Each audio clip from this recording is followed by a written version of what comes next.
Benvenuti a questo secondo appuntamento con il ciclo di conferenze Ritratti di famiglia, Cherzo e l'immagine dell'aristocrazia a Venezia. Ciclo di conferenze organizzato da Fondazione Museo di Scacchi Cherzo con la collaborazione e il patrocinio dell'Università di Verona, Dipartimento di Culture e Civiltà. E abbiamo oggi come nostra ospite, e ringrazio per aver accettato il nostro invito, la dottoressa Franca Cosmai. La dottoressa Cosmai è una collaboratrice di lunga data della Fondazione, in quanto ormai da diversi anni si sta occupando del lavoro di riordino e inventariazione di diversi fondi archivistici presenti nel nostro archivio storico. Un archivio storico costituito da fondi familiari di diverse famiglie molto importanti che già nel lontano 1975 aveva ottenuto, è stato dichiarato di interesse culturale dalla Soprintendenza Archivistica della Regione Veneto. La dottoressa Cosmai nel 2012-2013, se non vado errato, si era occupata già di una prima schedatura di tutti questi fondi familiari per avere un'idea delle quantità del materiale presente in archivio. Nel 2019, con il contributo della Regione, ha dato avvio e ha concluso il lavoro di riordino, ricondizionamento e inventariazione del fondo Erezzo, un lavoro che mi ha preso circa un anno di tempo perché il materiale era molto e che ha portato per la prima volta appunto la realizzazione di questo inventario che è anche online, pubblicato online. Nel 2020 si è occupata sempre per la Fondazione della redazione di un elenco di consistenza della raccolta di pergamene, della raccolta pergamenacea e anche della schedatura della raccolta cartografica, oltre 170 mappe catastali, per arrivare al 2021 con l'inventariazione del fondo Moscardo. Franca Cosmai è dottore di ricerca in storia contemporanea presso l'Università di Padova, ha conseguito il diploma in archivistica, paleografia e diplomatica presso l'Archivio di Stato di Venezia, è stato cultore della materia per storia contemporanea e storia delle istituzioni politiche presso l'Università degli Studi di Milano, Dipartimento di Studi Storici. È membro del direttivo dell'Istituto Storico Bellunese della Resistenza e dell'Età Contemporanea. Da circa 30 anni svolge la libera professione nell'ambito della valorizzazione degli archivi e della ricerca storica. Si è occupata e si occupa dell'inventariazione di archivi storici di istituzioni assistenziali, di archivi privati di persona e di famiglia. Ha acquisito particolari competenze nel campo della catalogazione della cartografia storica e della documentazione iconografica con la costituzione di banche dati informatizzate ed anche nel campo della registrazione di documenti redatti su supporto membranaceo. È autrice di diverse pubblicazioni sulla storia dello Stato sociale in Italia e sulla storia dei movimenti delle donne in età contemporanea. Tra le sue pubblicazioni archivistiche più recenti ricordiamo Inventario dei fondi archivistici del Centro di Ateneo, Università di Padova e dell'età contemporanea, presso l'editore Padova University Press del 2020. Bene, ora ti passo la parola e ti ringrazio ancora e buon ascolto a tutti.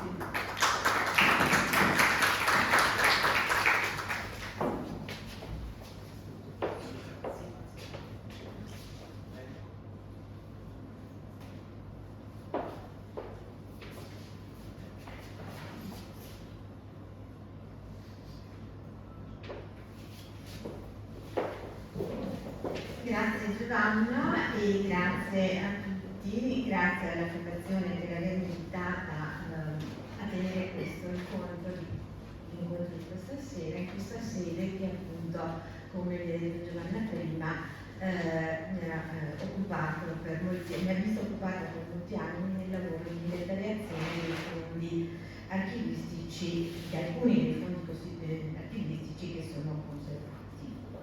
Allora, stasera parleremo del lavoro di inventariazione dell'archivio Elizzo, della famiglia Elizzo. Incomincerò appunto così presentandovi questa famiglia e alcuni dei suoi componenti. Non si sa molto sulle origini e si sa qualcosa di più su alcuni membri di questa famiglia, in particolare sui due che sono rappresentati nei dipinti che il museo conserva.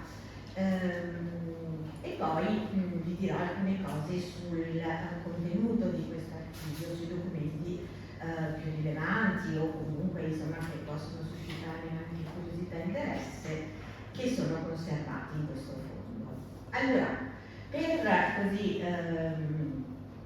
come si conviene a un archivio gentilizio, è necessario presentare la famiglia che ha prodotto le carte che lo costituiscono. Quindi predisporre un albero genealogico che consenta di identificare la singola persona nella rete dei rapporti familiari, a volte particolarmente difficile da ricostruire sia per il consueto ricorrente uso dei nomi di battesimi tradizionali, sia per l'elevato numero di figli, abbinato spesso alla mancanza di informazioni cronologiche circa date di nascita e date di morte, è un'impresa che vi assicuro non è facile.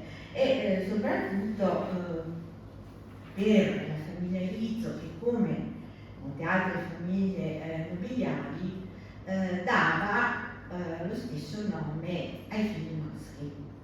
Di conseguenza, appunto, per fortuna avevano un secondo nome, anche quello magari ricorrente, ma che ci aiuta in qualche modo a inserirlo in questo albero. Nel caso in questione, quello della famiglia Elizzo, abbiamo individuato nel ramo di San Martin, della parrocchia di San Martino e Sestiere di Castello di Venezia, il soggetto produttore di queste carte. La famiglia Elizzo era una famiglia molto più vasta, originariamente abitava nella parrocchia di Sant'Anziana e si divide in tre rami: quello di Sant'Anziana appunto, quello di San Moisè e quello di San Martin, che è il nostro. Ecco, non conosciamo appunto ancora la storia e solamente sono disponibili alcune schede biografiche nel dizionario biografico degli italiani che il professor Bullino ha redatto nel corso degli anni e alcuni altri pochi studi, tra cui quello del professor Giovanni Zalin di Verona, che ha insomma fatto una sorta di cooperazione tra la storia, diciamo, economica della famiglia Elizzo con quella dei Miscati, perché la famiglia Elizzo confluirà, sarà una di quelle che confluirà nella famiglia Miscati alla fine, diciamo, della sua vita in qualche modo. E mi scuso se le informazioni che fornirò saranno brevi, anche per il tempo a disposizione e per qualche imperfezione a cui andrò incontro essendo questo lavoro ancora in progress. Sappiamo dunque che la famiglia Elizzo era originaria di Capodistria, si trasferì a Venezia tra il IX e il X secolo. Pur essendo fra le più antiche di Venezia per nobiltà, non si hanno notizie particolareggiate su di essa, se non dalla fine del XIII secolo, epoca in cui venne confermata tra le famiglie patrizie che componevano il Maggior Consiglio dopo la serrata del 1297, argomento su cui vi è trattenuto magari nella conferenza precedente il professor Gualdierato. Era originaria appunto della parrocchia di Sant'Anziana e fu Giovanni Elizzo ad essere riconosciuto con la sua discendenza quale appartenente al reggente ceto patrizio.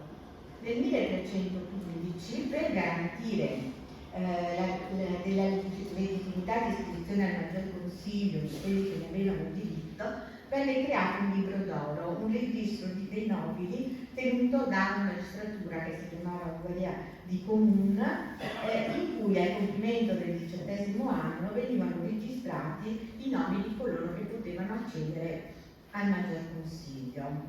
Andando avanti, non so se si vede abbastanza bene, insomma, ecco, questo è uno degli alberi della famiglia che, come vedete, è parziale e non è fornito di dati relativi anagrafici relativi ai componenti dei vari rami, quindi insomma diciamo che è uno degli alberi genealogici che si trovano in maniera un po' diffusa nell'archivio, sono quasi tutti dello stesso tipo, quindi per ricostruirlo è stato necessario appunto consultare il libro d'oro che però registra i figli maschi. Mancano le donne che sono invece riportate nel libro dei matrimoni, ma non tutte, perché quelle che andavano monache naturalmente non figuravano, vengono riscritte solamente quelle, registrate solo quelle che si sposavano. Ecco. Inoltre sulla consultazione del libro d'oro, per chi volesse insomma comunque accingersi in questa impresa, andrebbero comunque affiancate alle informazioni che si possono reperire negli archivi parrocchiali, nei registri di nascita e di morte, perché alcuni figli, soprattutto quando per esempio i genitori facevano parte, erano ambasciatori, quindi si spostavano all'estero o per questioni militari con tutta la famiglia, non venivano registrati subito nel libro d'oro, ma solamente al ritorno del patria, non potevano essere morti nel frattempo, per cui insomma questi alberi sono sempre precari, provvisori, insomma. Ecco, a fianco di questo albero vedete lo stemma in campo azzurro con una banda d'oro caricato di un riccio nero e di un carattere antico che esprime una lettera E, che secondo Litta, che è il redattore di questa descrizione, Litta è uno studioso che si è cimentato nella redazione appunto di libri delle famiglie nobili italiane, tra cui appunto anche quella dell'Erizzo, e sostiene che appunto questa lettera E rovesciata simboleggia il cognome Erizzo. Quindi le notizie su questa famiglia si fanno più certe a partire da Niccolò, che vedete segnato qui. Andrea Erizzo in cima è il capostipite, poi c'è il suo anime e Andrea procuratore. Niccolò è il figlio di questo Andrea procuratore, eccolo qui, con cui ha inizio diciamo un po' questo ramo di San Martino. Niccolò era nato ancora nella parrocchia di San Canziano nel 1370. Successivamente presentò i propri figli Giovanni, Andrea e Benedetto per l'iscrizione al libro d'oro nel 1415.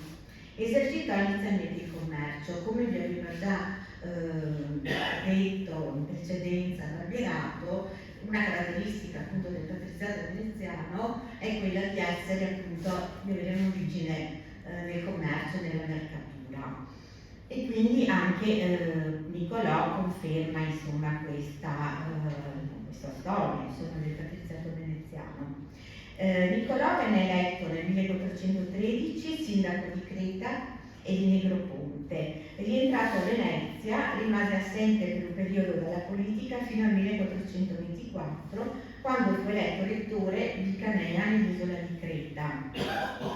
L'ultimo dato certo che riguarda la sua esistenza è il testamento redatto nel settembre del 1435 nella sua nuova casa di San Martino nel Sesiere di Castello, per cui è ipotizzabile che il trasferimento della famiglia a Castello sia avvenuto proprio questa data.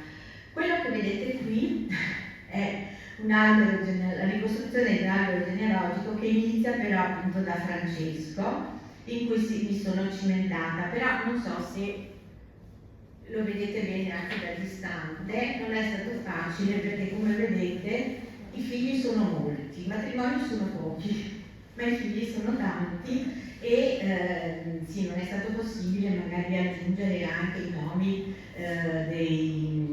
di chi le figlie avevano sposato, altrimenti insomma non ci sarebbe stato più spazio, però è un albero ancora in costruzione, insomma.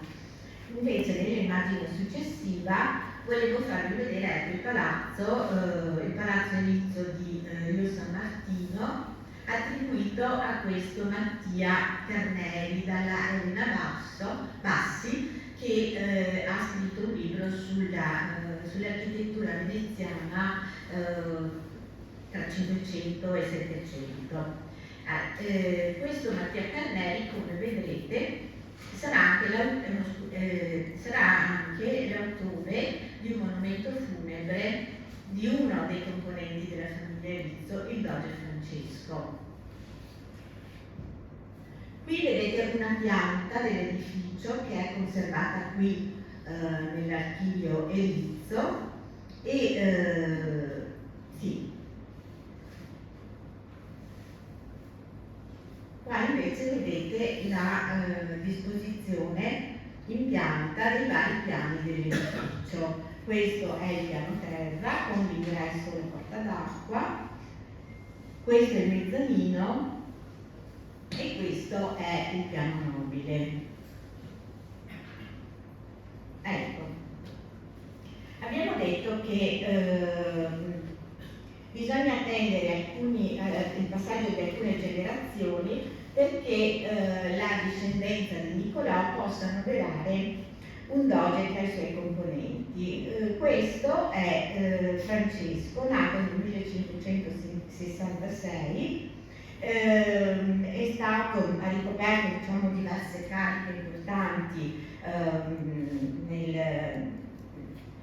a Venezia, è stato savio agli ordini e è stato eletto anche sindaco in Dalmazia. Al suo rientro in patria entrò nel Consiglio dei Dieci, che era uno dei massimi organi di governo della Repubblica, che aveva il compito di vegliare sulla sicurezza dello Stato.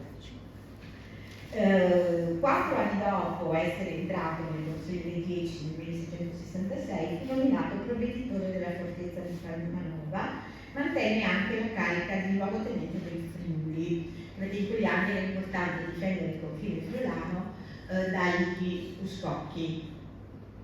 E il riconoscimento per questo lungo servizio prestato gli procurò la nomina procuratore di San Marco nel 1618. Quella di procuratore di San Marco era una delle più prestigiose cariche dopo quella del doge. Aveva un carattere vitalizio a differenza di tutte le altre magistrature. I procuratori vengono nominati dal Maggior Consiglio tra i patrizi appartenenti alle famiglie più influenti della città. L'ottenimento della carica rappresenta il vertice del cursus honorum e la candidatura a diventare doge. A partire dal XIV secolo i procuratori questa carica viene divisa in 3 parti, de supra, de citra e de ultra. Inizialmente i procuratori avevano il compito di sovrintendere alla fabbrica di San Marco. Sapete che la Basilica di San Marco è il patronato del doge, come vi ha spiegato sempre Barbeato la volta scorsa, mentre il patriarca aveva sede a Castello, no? Quindi questa appunto da sovrintendere alla Basilica, i procuratori estesero i loro compiti e si occuparono dell'esecuzione dei testamenti, in particolare quando c'erano legati pii, si occupano della gestione di eredità e di commissarie ed esercitano la tutela sui beni di minori, vedove e incapaci. Tutte queste attività, come capirete, comportano votavano insomma la gestione di grandi somme di denaro.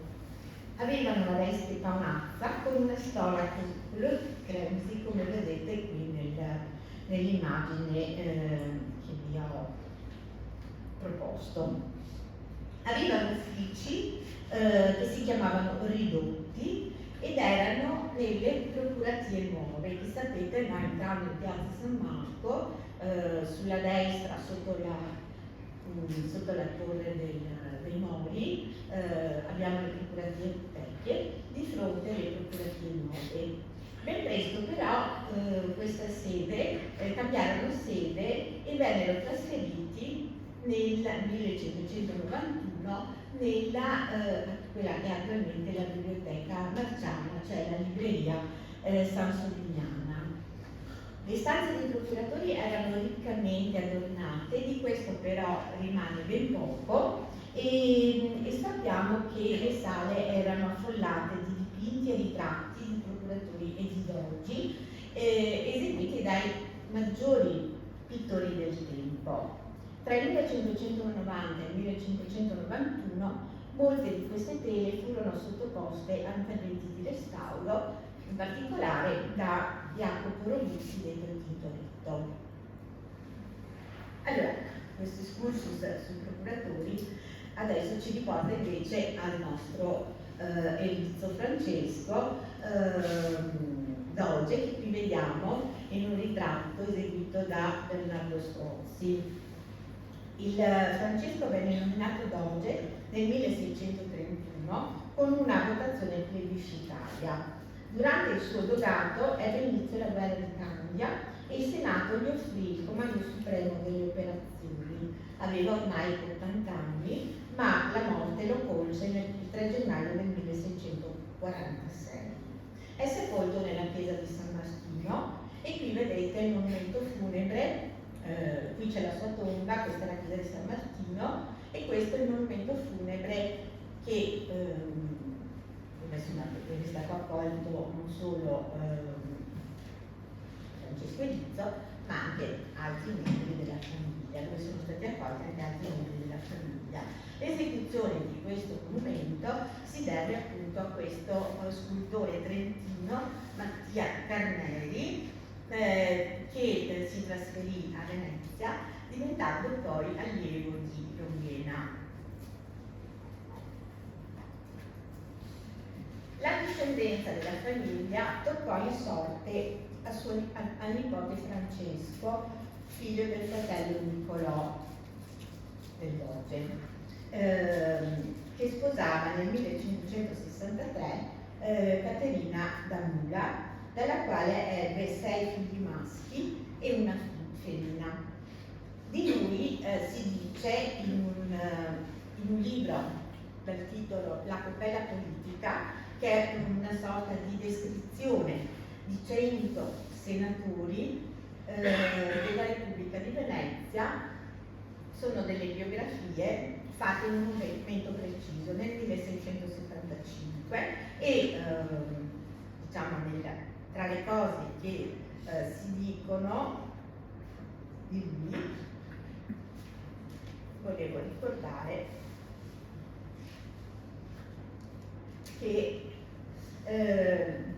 nel 1661 venne dichiarato inquisitore generale e venne inviato a correggere gli abusi di terraferma, che era una carica non solita concedersi che ai primi senatori del governo, cioè vuol dire che fino a quell'anno aveva accumulato una serie di cariche che gli permisero di riscuotere insomma la fiducia della Repubblica, insomma del Senato veneziano.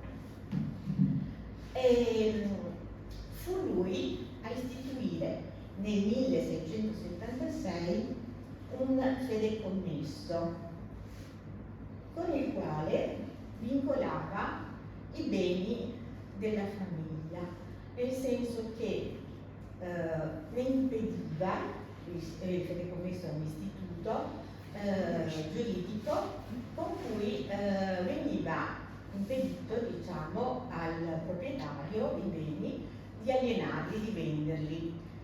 In questo modo si assicurava la ricchezza della famiglia, il prestigio e l'orgoglio della famiglia. Naturalmente non tutti i beni venivano vincolati con il fideikommesso, altrimenti no, insomma, da un punto di vista economico ci sarebbero stati dei problemi, insomma, ecco. Non tutti i beni, ma soprattutto i palazzi, i beni più importanti, ecco, venivano vincolati. L'istituto del fideikommesso, insieme ai matrimoni limitati, furono, diciamo, le due pratiche che le famiglie usarono per, come dire, assicurare, conservare, tramandare la ricchezza del proprio casato. Il matrimonio limitato, non so se ricordate appunto l'albero genealogico che vi ho fatto vedere all'inizio, sono pochi i membri di questa famiglia che si sposano, sì, era una pratica usata molto dalle famiglie veneziane. Diversamente si comportarono invece le famiglie di terraferma, i veneziani no. I veneziani limitano molto i matrimoni per appunto impedire la dispersione del patrimonio. Le figlie femmine vengono dotate, ecco, vengono escluse, diciamo, dall'eredità in qualche modo, ma viene fornita loro una dote che assicura, diciamo, un matrimonio conveniente. Ecco. Diciamo che appunto con il fideikommesso invece è solitamente il testatore che sceglie quale dei figli dei suoi discendenti potrà portare avanti, potrà conservare il patrimonio. Naturalmente sceglie i figli maschi, no? Mentre il matrimonio limitato sarà una strategia che porterà al progressivo esaurimento di molte famiglie. Allora, ritornando ai nostri Edizio, la discendenza prosegue con Niccolò I. Mi dispiace che non possiate seguire, insomma, con l'albero alla mano, insomma, tutti questi passaggi, però niente, è così. Questo Niccolò I, figlio di Francesco e di Caterina d'Amula, era nato nel 1655, aveva sposato Samaritana Nani. Non so se questi cognomi vi suscitano, insomma, qualcosa, memorie anche la famiglia Nani era una famiglia di quelle una delle famiglie più importanti in ambito veneziano, e non sarà la sola. Infatti tutti i matrimoni che gli Erizio faranno saranno alleanze matrimoniali con famiglie molto importanti, quindi Martinengo, quindi Grimani, ecco, insomma, naturalmente famiglie dello stesso ceto, della stessa, diciamo, dello stesso livello economico e sociale, insomma, sociale è scontato, però economico. Anche Niccolò, che vedete qui rappresentato in un dipinto attribuito a Sebastiano Bombello, di cui vi parlerà, no, la relatrice nella prossima conferenza, diciamo, compì un cursus honorum pari a quello di altri rappresentanti della sua famiglia. Dovette accettare un costoso rettorato a Vicenza dal 1684 al 1685, in realtà non lo voleva, ma fu costretto ad accettarlo. Tra l'altro, appunto, la ricchezza consentiva a questi rappresentanti della famiglia Erizio di potersi pagare, sostenere, insomma, tutte queste cariche importanti che ricevevano sia all'estero sia in patria. Ecco,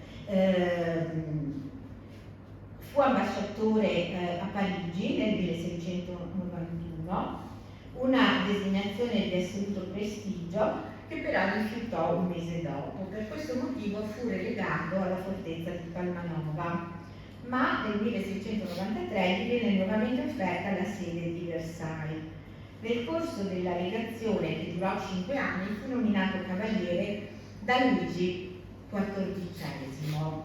Di lui si dice che era dedito al gioco e quindi alla corte di Luigi XIV accumulò molte ricchezze, anche per questo, tra virgolette, chiamiamolo vizio, però fu uno dei motivi che gli consentirono di accrescere la sua ricchezza. Tra l'altro lo stesso Luigi XIV volle tenere a battesimo uno dei suoi numerosi figli.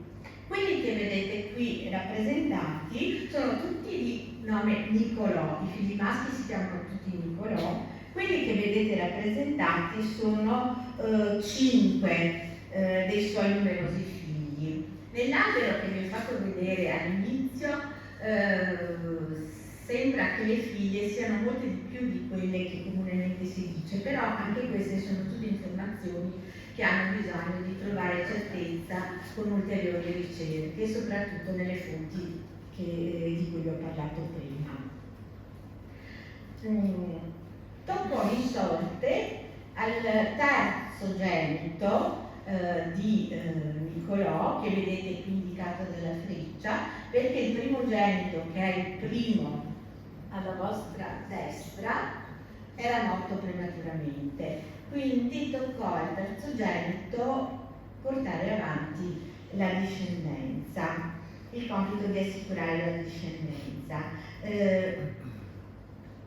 Niccolò III, detto Andrea, trascorse l'infanzia tra Parigi e Roma, esordì nel mondo della politica commissario agli ordini, anche questa era una carica molto importante. Nel 1719 sposava Caterina Grimani, dalla quale ebbe 2 figli maschi, a cui diede nome Niccolò, e una femmina, Chiara.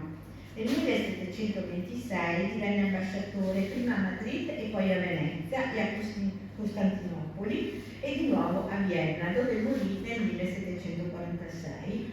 Anche egli fu investito della carica di procuratore. Fu il primogenito Niccolò I Francesco a succedere al padre Niccolò III. Nato nel 1722 e sposato nel 1743 con Fontana Zorzi, non ebbe figli. Questo è il secondo procuratore che viene rappresentato nei dipinti della fondazione che si conservano qui nel museo. Questo è un dipinto di Alessandro Lunghi che lo ritrae sempre con una stola d'oro che forse mi sono dimenticata di dirvi prima, indica che facevano parte dell'ordine dei Cavalieri di San Marco, che era un ordine costituito apposta, formato solo da patrizi veneziani, e questa stola d'oro di broccato indicava proprio questo, stava a indicare che facevano parte di questo ordine. Allora, questo Niccolò non ha eredi, però ha avuto anche lui una carriera diplomatica molto importante. In particolare si trovò ambasciatore presso la Santa Sede a Roma quando inizia l'indemaniazione dei beni dei monasteri. E lui fu uno dei sostenitori, trovandosi a Roma, fu uno dei sostenitori della secolarizzazione delle proprietà ecclesiastiche e fu tra i principali acquirenti. Quindi nel Settecento, in particolare, a metà Settecento, la ricchezza fondiaria la ricchezza immobiliare di questa famiglia aumenta tantissimo, grazie anche alle cariche che questi suoi membri hanno ricoperto, e l'esempio di questo Niccolò I lo dimostra. Era un amante del lusso e fece costruire questa villa a a Mestre, una villa che esiste tuttora, attualmente è sede della biblioteca civica, ma nel 1938 fu sede anche della SADE, quella impresa insomma messa in piedi da Volpi di Misurata e che forniva energia elettrica, insomma, no? Prima dell'energia in sostanza, no? Era un'impresa privata e aveva sede appunto in questa villa di Mestre. Inoltre fece erigere una statua ad Andrea Navagero, che era una famiglia, quella di Navagero, che aveva, essendosi estinta, aveva devoluto a quella degli Erizzo tutti i suoi beni, soprattutto che erano formati soprattutto da capitali in zecca, e quindi in forma di riconoscenza Niccolò I Francesco gli fa erigere una statua. E diciamo che il compito di assicurare la discendenza, visto che lui non aveva avuto figli, toccò al fratello Marcantonio. Ecco. Anche lui fu ambasciatore, seguì il padre a Costantinopoli e a Vienna, sposò Matilde Bentivoglio e dal matrimonio nacquero 3 maschi e 2 figlie. Fu sabio di terraferma e ricoprì altre importanti cariche fino a quando fu nominato anche lui ambasciatore alla Santa Sede una volta che era terminata la carica del fratello, quindi lo sostituì. Nel 1777 rifiutò la nomina di podestà di Padova e fu bandito. Per 3 anni non ebbe nessuna carica, ma nel luglio del 1780 riprese la sua attività politica commissario al Consiglio, che era una delle maggiori cariche, e insieme al fratello fu uno dei principali acquirenti di vaste proprietà fondiarie possedute dai monasteri soppressi. Incisiva fu la sua carica a Corfù di provveditore straordinario delle isole di Levante. Qui vedete rappresentato l'isola di Corfù e i festeggiamenti dovuti all'ingresso di un provveditore generale da Mar. Sapete che appunto nelle isole del Levante la Repubblica mandava dei suoi rappresentanti. Questi erano appunto provveditori generali da Mar che si occupavano sia dell'amministrazione civile sia di quella militare. La carica invece di provveditore straordinario che viene data a Marcantonio è una carica che veniva data una volta ogni tanto, cioè quando si vedeva necessario fare delle riforme a livello amministrativo di queste isole. E quindi Marcantonio Erizzo si dimostrò in questo particolarmente illuminato, infatti dimostrò notevoli intuizioni politico-economiche che miravano a fare dei porti di Cefalonia e di Corfù una sorta di zona franca, in grado di attirare traffici provenienti dal Mediterraneo orientale e meridionale. Promosse la costituzione di un fontico dei grani e morì a Corfù nel 1787.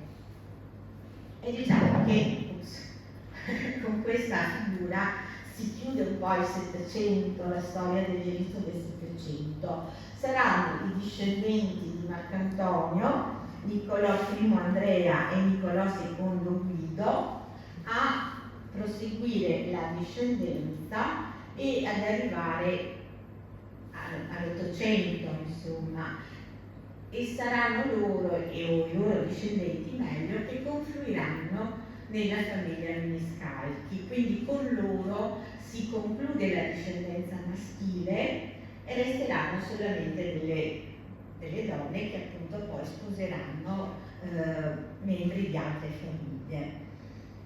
La sostanza patrimoniale degli Erizzo a fine Settecento era quindi cospicua e nell'archivio noi conserviamo dei catastici che sono dei registri in cui venivano trascritte le proprietà, quindi gli atti di acquisto, i titoli insomma che davano alle famiglie i titoli di possesso insomma di questi beni. E quindi una serie di questi catastici ci consente di avere una puntuale conoscenza delle proprietà e dei beni, che non erano naturalmente diciamo dislocati solo a Venezia, una gran parte sì, perché appunto provenivano anche da eredità delle famiglie che erano entrate a far parte di quella del diritto per via matrimoniale. Qui vedete un catastico del 1681 delle proprietà che aveva cominciato ad accumulare il Francesco Doge. Quindi vedete beni, ci sono elenchi di beni, vedete l'indice delle tavole che rimandano poi alle pagine del catastico dove questi beni vengono descritti. Questo è un altro catastico che fece redigere appunto il Francesco, quello che abbiamo visto prima rappresentato procuratore, il secondo, quello del dipinto di Longhi, del 1775, in cui vengono descritti i beni acquistati dalla abbazia di Vidor, che era stata soppressa, dalla abbazia di Santa Bona di Vidor. Vedete la mole, la dimensione di questo volume e anche la decorazione, no? Lo stemma in copertina, quindi un volume molto importante, all'interno del quale appunto sono descritti singolarmente i vari possedimenti. In questa pagina vediamo un riassunto, sulla pagina di sinistra, un riassunto delle località in cui questi beni erano dislocati e in particolare il disegno dell'abbazia di Santa Bona e in basso vedete il passo di barca, cioè sul piave, no? Quindi l'abbazia riscuoteva il canone di passaggio delle barche che attraversavano il piave. Nel riquadro più in basso vedete la stessa rappresentazione di un secolo precedente in cui si vede bene il passo di barca. Questa è del 1669, una mappa conservata nell'archivio di Stato di Treviso. Questo catastico è stato redatto da Francesco Alvise Duodo, che era un perito che aveva redatto in precedenza anche altri catastici di beni di altri monasteri soppressi, beni acquistati da Lerizzo, anche nel Veronese, i monasteri di San Nazaro Celso e il monastero degli Olivetani di San Pietro di Villanova, a Villanova, provincia di Verona. Riprendiamo la discendenza di Lerizzo con Niccolò I Andrea, che era appunto figlio di Marcantonio. Questo Niccolò I Andrea nel 1806 venne nominato erede universale dallo zio, che era quello sempre rappresentato nel dipinto di Longhi, e a lui vengono trasferiti tutti i beni, sia quelli liberi che quelli sottoposti a fideikommisso. Quindi anche tutti i beni che provenivano dal doge Erizzo e da tutte le famiglie che erano entrate in relazione con la famiglia Erizzo, quindi Cappello, Pisani, Mani, Navagiaello, i Moncenini e i Grimani. Oltre ai beni, diciamo, collocati in Veneto, Venezia, ereditarono anche i beni dell'isola, alcuni beni del feudo della baronia di Corfù, cioè la famiglia Rizzo aveva acquistato nel Cinquecento il titolo di feudo, dei beni che facevano parte di un feudo dislocato appunto a Corfù, e siccome spesso questa famiglia ebbe delle cariche, no, ricoprì delle cariche militari nell'isola di Corfù e in Levante in genere, questi beni restarono a lungo, diciamo, proprietà della famiglia, solamente verso metà Ottocento mi sembra furono venduti, e nell'archivio esiste un nucleo di documenti che riguardano proprio questa vicenda. Quindi Niccolò I Andrea è l'erede universale dello zio, suo fratello Niccolò II Guido riceve un vitalizio dallo zio perché rinunci all'eredità, rinunci a qualsiasi azione dedicativa nei confronti delle sue disposizioni testamentarie. Nel 1807, dopo l'arrivo dei francesi, l'istituto del fideikommesso viene abolito temporaneamente, però verrà ripristinato dagli austriaci. Guido approfitta di questo momento per rimettere in discussione il testamento dello zio, e l'archivio naturalmente, come magari vi dirò meglio più avanti, diciamo che la maggior parte delle carte conservate nell'archivio riguardano proprio queste liti, queste rivendicazioni per beni, per le eredità, insomma, che venivano contestate, rivendicate soprattutto, e non solo diciamo dalla discendenza lineare, ma con l'abolizione del fideikommesso si fanno avanti anche i discendenti delle famiglie dei collaterali, no? Di quelle che erano entrate appunto in relazione con l'Erizzo e che rivendicavano diritti sulle proprietà.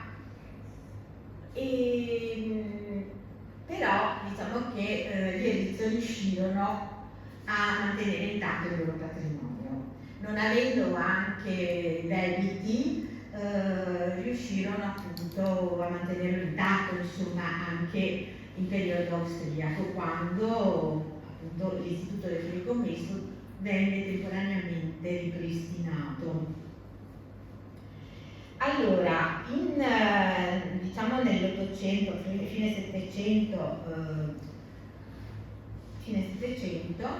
entra a far parte della proprietà degli Erizzo anche la villa di Poiana, perché di Poiana Maggiore è una villa palladiana, perché appunto il Niccolò I Andrea nel 1781 aveva sposato l'ultima discendente di questa famiglia Poiana, Beatrice Poiana, che portò in dote tutte le proprietà di questa famiglia che aveva origini antichissime nel Vicentino, almeno dal 1300, come attesta appunto quella documentazione che si conserva nell'archivio.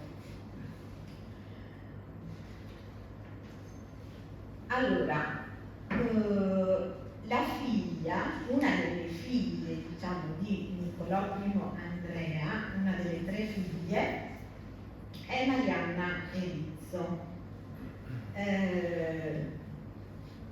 E sarà lei a sposare nel 1808 Luigi Miniscalchi. Di conseguenza capite come una parte, diciamo, della proprietà Erizzo, quella che lei eredita assieme alle altre due sorelle dal padre Niccolò I Andrea, confluisce, diciamo, nei beni dei Miniscalchi.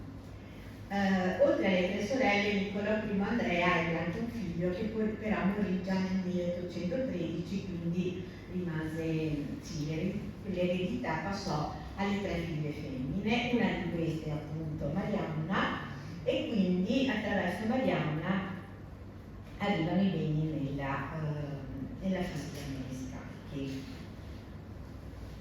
Il padre di Marianna, cioè Niccolò I Andrea, aveva comunque nel 1808 aveva acquistato anche quella che vedete qui in basso, che è una villa di Pontelongo dalla famiglia Foscarini.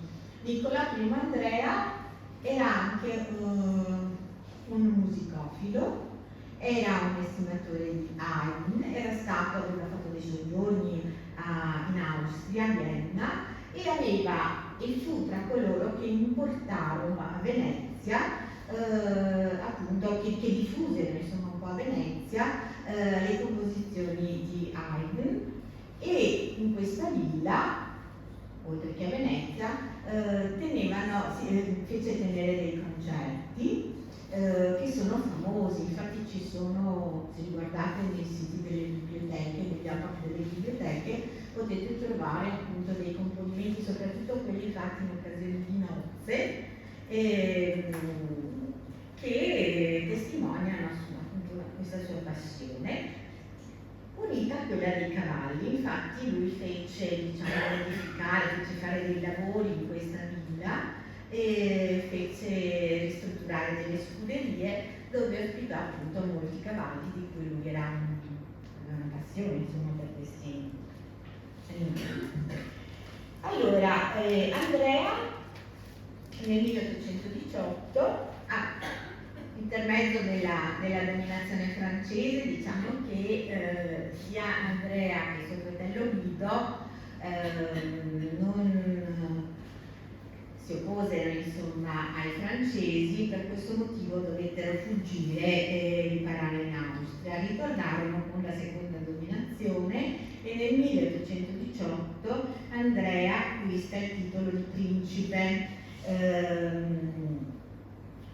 il principe dell'Impero austriaco, un titolo che era trasferibile ai suoi discendenti secondo l'ordine della primogenitura. Suo fratello Guido invece ottenne quello di conte.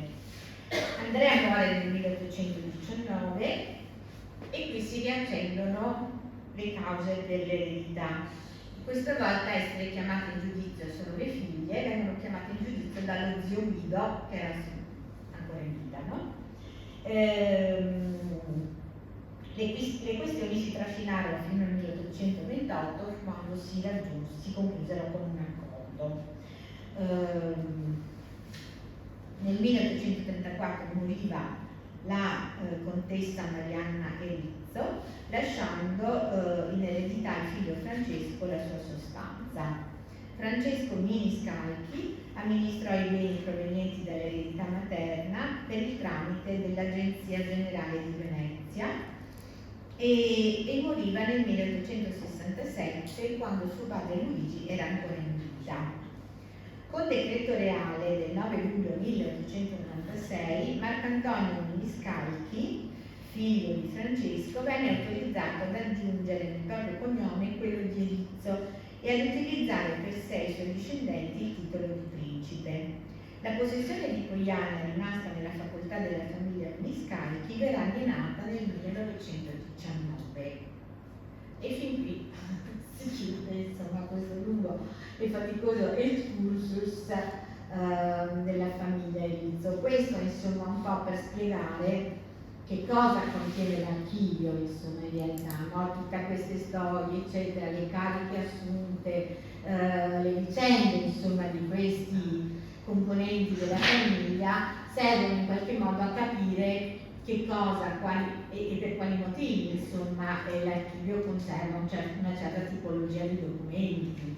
Ecco, spero di non avervi atterrato con tutte queste vicende, che capisco benissimo sono un po' anche difficili da seguire. Allora, l'archivio della famiglia Erizzo, che si trovava appunto a Venezia, non a San Martino ma nel casino di San Giuliano, nel 1828 viene trasferito a Verona. Il viaggio avviene per via d'acqua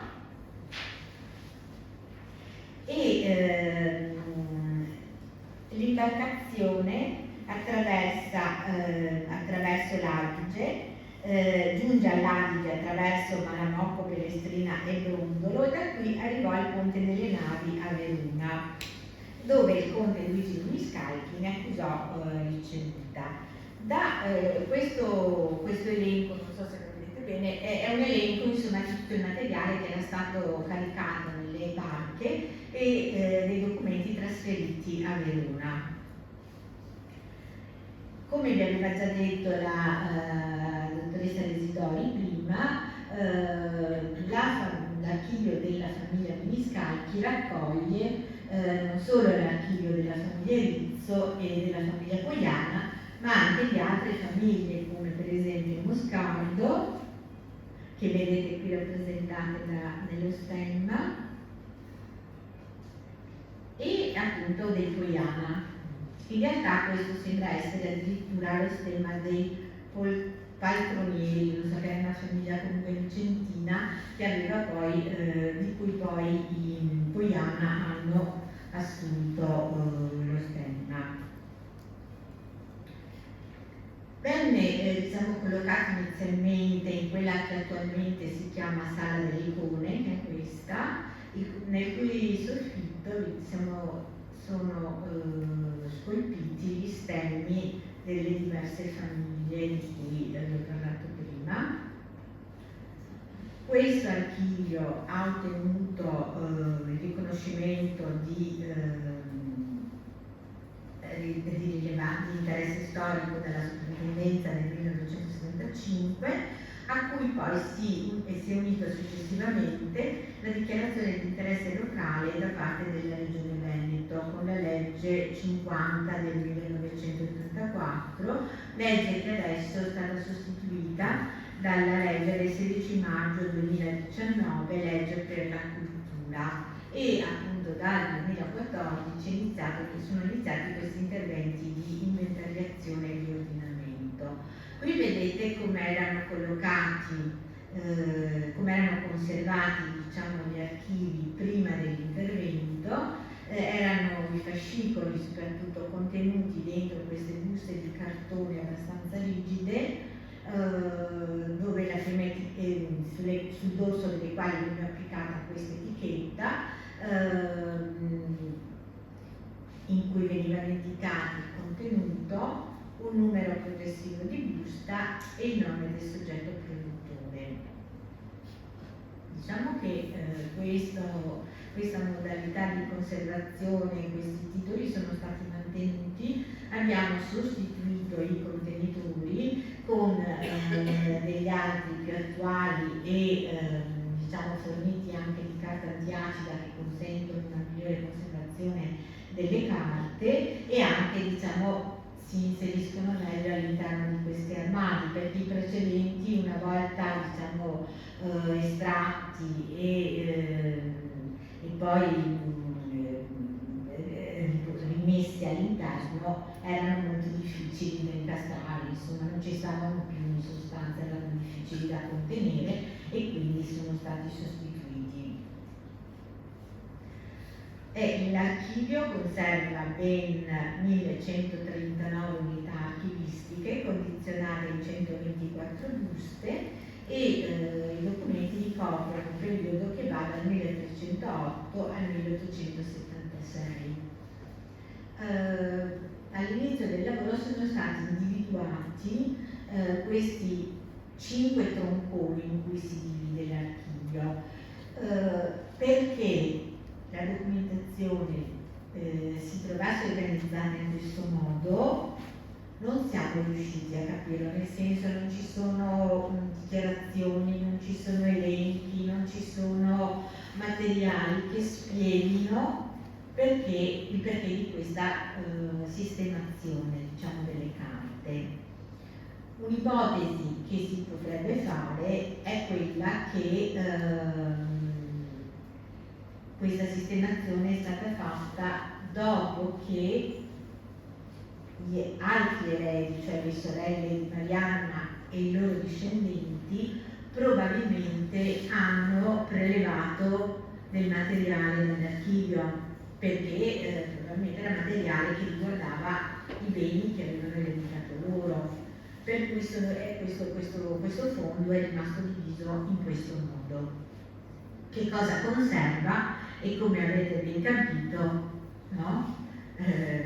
Ci sono testamenti, ci sono legati, ci sono compravendite, ci sono donazioni, ci sono registri che documentano la gestione di questi beni, registri che sono molto interessanti perché per esempio ci sono tutti i copialettere delle agenzie, cioè tutta la corrispondenza tra i proprietari e gli agenti che erano dislocati nelle varie agenzie in cui era diviso il territorio dove la famiglia possedeva i beni. Quindi tutta la gestione di questi beni è raccontata in qualche modo in questa corrispondenza molto fitta e che riguarda un periodo abbastanza lungo.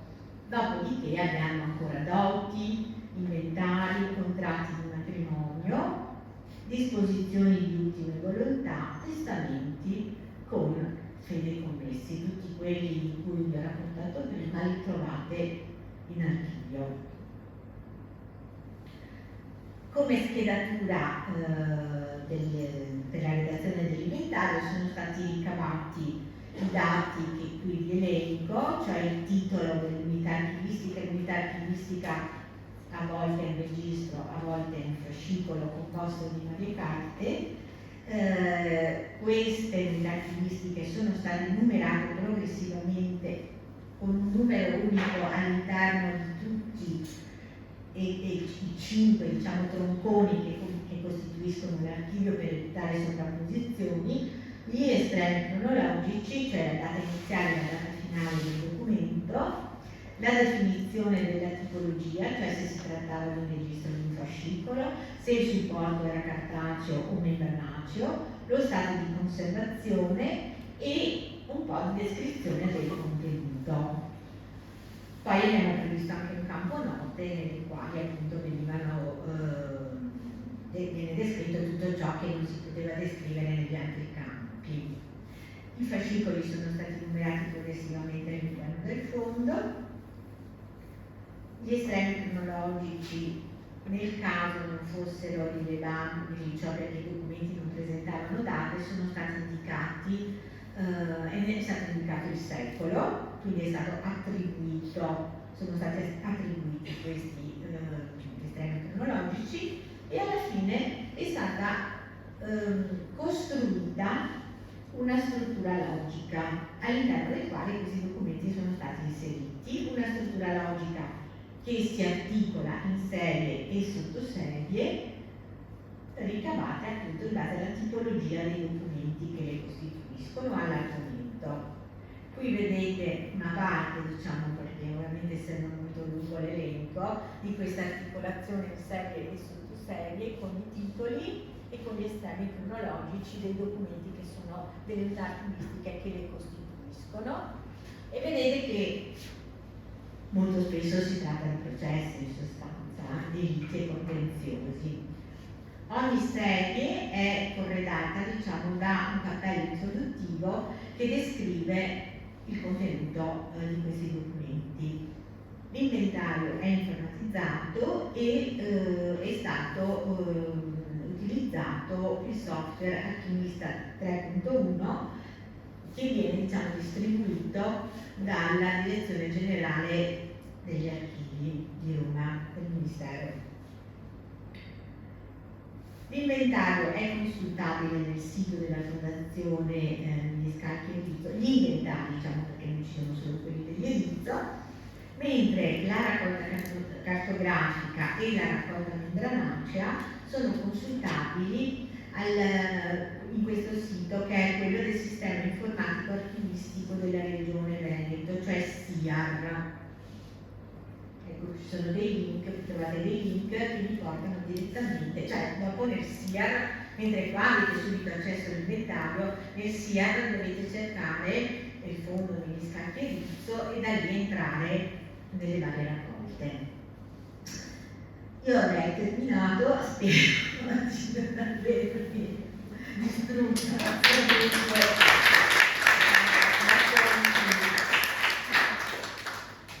Prego. Vorrei chiedere una cosa. Sì, prego. Ma vista la grande attenzione per il patrimonio e le residenze, c'è un qualche cosa che illustra anche altre caratteristiche della famiglia che si erano compiute imprese in campo culturale o in altre situazioni? Sicuramente, allora io magari non ho nominato insomma alcuni membri della famiglia che ebbero appunto rilievo anche in campo culturale, come un Gasparo vissuto nel Cinquecento, però come vi ripeto, è tutta da studiare la storia di questa famiglia e dei suoi componenti.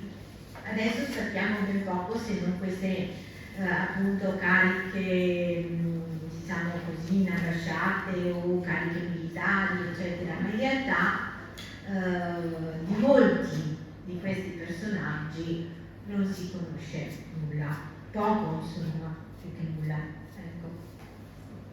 Però sicuramente sì, ci sono anche sì, persone che hanno avuto rilievo in campo, anche nel campo letterario, insomma, e filosofico.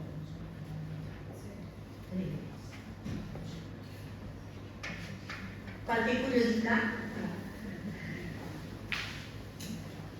Sì, sicuramente in archivio purtroppo per quanto mi riguarda sono emersi pochi documenti che riguardano ad esempio le collezioni che oggi abbiamo esposte in museo e che sappiamo che per evoluzione arrivano da casa Erizzo. Quindi è un archivio che ci restituisce l'immagine di una famiglia tipica dell'aristocrazia veneziana, dove sicuramente i matrimoni non erano basati sul sentimento e sull'amore coniugale, e l'obiettivo era quello, come dicevi prima Franca, di salvaguardare il patrimonio e evidenziare anche l'immagine pubblica di questa famiglia attraverso le sue cariche. Abbiamo avuto la fortuna di trovare solamente qualche registro su alcune delle opere pittoriche che abbiamo in museo, però per il resto erano più che altro documenti sulle proprietà patrimoniali. Sì, non so, ricordo per esempio la presenza di alcuni libri contabili, libri di spese, redatti in occasione della nomina di alcuni di questi componenti a procuratore, per esempio, oppure di spese incontrate in occasione di matrimoni, l'allestimento di banchetti matrimoniali, di feste matrimoniali. Anche questi sono dei registri che documentano, diciamo, un po' quasi la quotidianità, la vita più spicciola insomma, di queste famiglie, senza pensare alle grandi imprese, no?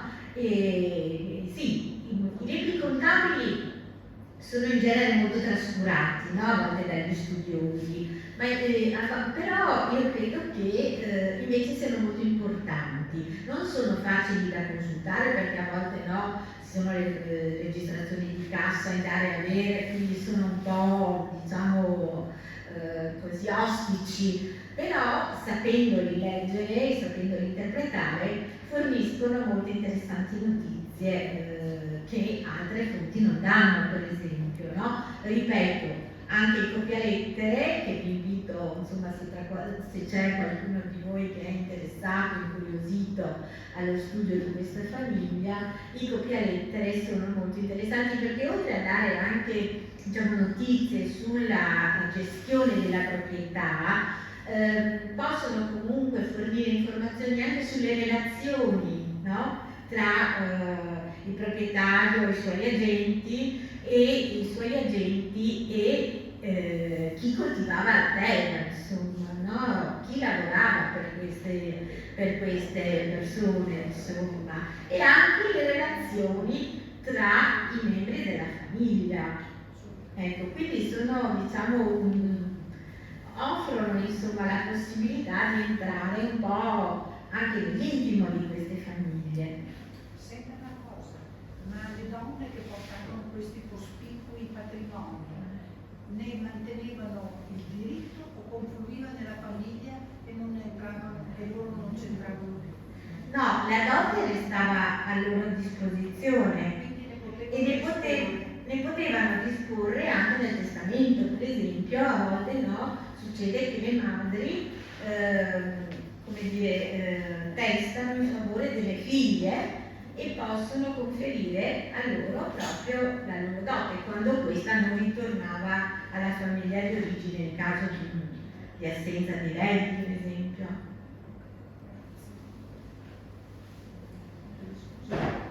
Sì, la dote era un bene che era subito immediatamente disponibile da parte delle donne che la ricevevano. l'istituzione del matrimonio unico Sì. vale per tutti i nobili di Venezia. Sì, in genere dicono di sì, gli studiosi dicono che fosse una strategia, diciamo. Forse vale per gli Esatto. altri fratelli conservano il cognome, cosa fanno? Sì, conservano i cognomi chiaramente, però spesso si dedicano alla carriera militare, oppure anche loro come le donne a volte intraprendono un percorso monastico. Però Venezia, tutti i fatti, tutte le monache, cioè su 6 figli se ne sposa uno e gli altri 5. intraprendono carriere diverse. In Si realtà, possono sposare. sì, sapete che c'erano i matrimoni segreti, c'erano i matrimoni che non erano dichiarati, però c'erano delle convivenze in sostanza, no? Che non implicavano la trasmissione di un'eredità, ma semplicemente convivenze da cui però nascevano anche dei figli, no? Figli legittimi, figli naturali, no? Una serie infinita, figli che potevano a un certo punto però essere anche riconosciuti. Infatti ci sono, no, se andate per esempio negli archivi delle curie, ci sono le legittimazioni, quindi davanti a dei testimoni un figlio naturale poteva essere riconosciuto dal genitore e prendere il suo cognome. E molto spesso nei racconti dei testimoni si capisce come si viveva in quegli anni al di fuori del matrimonio, le convivenze che esistevano al di fuori del matrimonio ed erano molto diffuse, soprattutto per questi motivi, no? Perché l'accesso al matrimonio era limitato magari a un discendente, tutti gli altri ne venivano esclusi, però in realtà appunto una famiglia se la facevano anche loro in qualche maniera, ecco. Scusi, la Chiesa non interveniva in queste cose perché di per sé la convivenza non dovrebbe essere ben vista dal punto di vista ecclesiastico. Veniva tollerata. Aveva tollerato, sì. Sì, perché l'importanza era cioè, come dire, garantire la conservazione della ricchezza. La conservazione della ricchezza dei membri di queste famiglie significava la potenza dello Stato, no? La potenza della Repubblica. Pertanto tutto quello che non c'entrava con questo veniva comunque tollerato perché serviva a mantenere in piedi comunque un certo sistema, no? Politico, amministrativo, sociale, economico. Era tutto funzionale al mantenimento della Repubblica. Per questo venivano tollerati, insomma. Sì, certo. Sì, la Chiesa. Ma sapete poi che Venezia. Oppure c'era qualche matrimonio segreto. Sì, c'erano molto diffusi matrimoni segreti, sì, sì. Tipo ecclesiastico, cioè che non avessero ricevuzioni civili. Sì, sì, sì, sì, sì. Benedizioni. Sì, no, esistevano, sì. E pare che ci sia il professor Cozzi, Gaetano Cozzi, che ha scritto molto negli anni 70-80 su questi matrimoni, diciamo, civili, così, matrimoni segreti, cioè sulla diffusione di questa pratica a Venezia. Sì, sì, sì. E ti dico, è molto interessante, a me è capitato, insomma, occupandomi di infanzia abbandonata, di consultare appunto le fonti, quelle che vi dicevo, no, delle legittimazioni conservate presso gli archivi delle curie, in cui appunto venivano legittimati figli naturali, e lì appunto si apre, diciamo, si possono ricavare molte informazioni su queste consuetudini, diciamo, di vita a Venezia al di fuori, insomma, della legalità in qualche modo, ma che però c'erano, infatti a volte venivano anche abbandonati presso gli istituti degli esposti cosiddetti, no? Questi figli quando non venivano riconosciuti, ma non erano solo i nobili ad abbandonarli, erano molto spesso anche le famiglie che non potevano permettersi di mantenerli, perché non c'era comunque il controllo delle nascite. C'era la limitazione dei matrimoni, ma non il controllo delle nascite, perché comunque vedete anche queste famiglie nobili erano prolifiche, insomma, no? Quindi avete visto anche voi che... E questi sono anche istituzioni per questi bambini pietanti, ricordo sono stati sì. c'erano queste istituzioni che si occupavano perché si occupavano sì. di bambini abbandonati, sì. anche abbastanza in modo, voglio dire, organizzato. Certo. La Pietà, no? Sì? La Pietà. Sì, l'ospedale della Pietà, quello di Valdi, per intendersi. Sì, non so, mi diventano questi nomi, adesso non sono specialista in queste cose, sono a memoria. Però questa era solo a Venezia città, non per la novità nel territorio della Repubblica, era solo la novità di Venezia città. Sì, la novità, la terraferma, invece aveva altre consuetudini diverse da queste veneziane, almeno così affermano gli storici, insomma, che si sono occupati di questi temi. Grazie.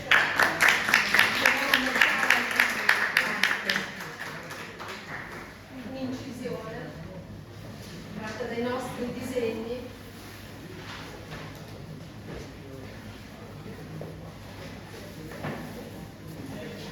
Bene, grazie a tutti. L'appuntamento è per venerdì prossimo con la professoressa Maria Adam, che ci parlerà del ritratto di Niccolò I Cavaliere, quello di Sebastiano Bombelli. Grazie a tutti, buona serata.